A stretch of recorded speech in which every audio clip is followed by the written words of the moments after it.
Okutambura oku kutandikira kanisa ya Desita Cathedral nukwo kwetorora tawuni yona kandi kwaba kwebembire rwitabwa hikatwase omunyeshenjero mukyara bwa Mbarara City nko mugenyi mukuru owabajwekire ngazi hanga Robina na Banja.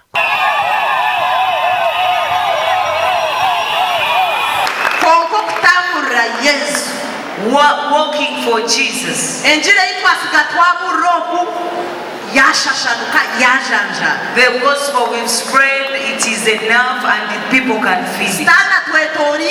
The devil is surrounding us. Gambo tu bishop wari kuhagera n'undi kuhagera kigambo tu bishop wari n'uhagera. Kuna hagera Yesu wahagera standi. Kuna hagera Yesu wahagera bisindi. Kuna hagera Yesu wahagera oha. Kutambura oku kubiye kuri oko kumarira ekiterane ky'eminyeto ekibere kimazire wiki yona no kumarira ekisibo kyabo ky'ebiro 21.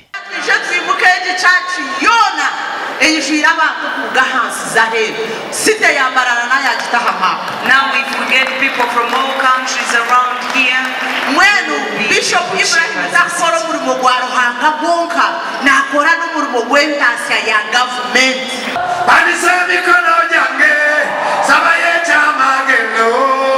Pastor Wilson Bugembe nuwashemiza bikiriza obwari kubeshongorera.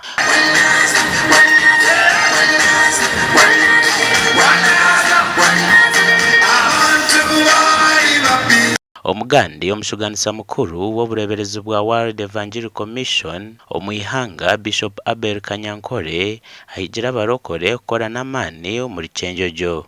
Kora kugira akora kongo ari kushaba nabuno uza kurugira mwaho nicyeta goshabe okore byona bitamburira hamwe.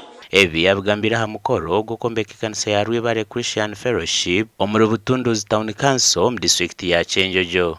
Shaba hereza ukore ako muntu takozire na Bible najango tari kwenda gukora no kuri yareke kuza kureba abantu abari successful n'abari gukora kandi bakahereza warinda nguruhanga naza kwera ibintu amuceka kabashomere cyo mugambizi ngo mukama nahereza abandi ukora kendogoya akabahereza cyo bagwejejeire ati ninyenda kutunde kitoke kinu ne uko kwenu omurimo gukombekera mukama gwebembirwe Christopher Byabagambi kansara omuruka gwa Rwibare. Ekinte kitwashitandikaho mwaka gwe 2023 na mukaga ariko kubanza turateraneza amadini gona gaza cyacemwe gachi supporting muri ningashiga gishajige muri gukombeka eri fundraising sente zirkwingana miliyoni 6 n'emitwaro 3 nizo zirundinwe Nikurakira obwizina rya Yesu Abwa TV West Adolf Ereka na Daniel Bingana.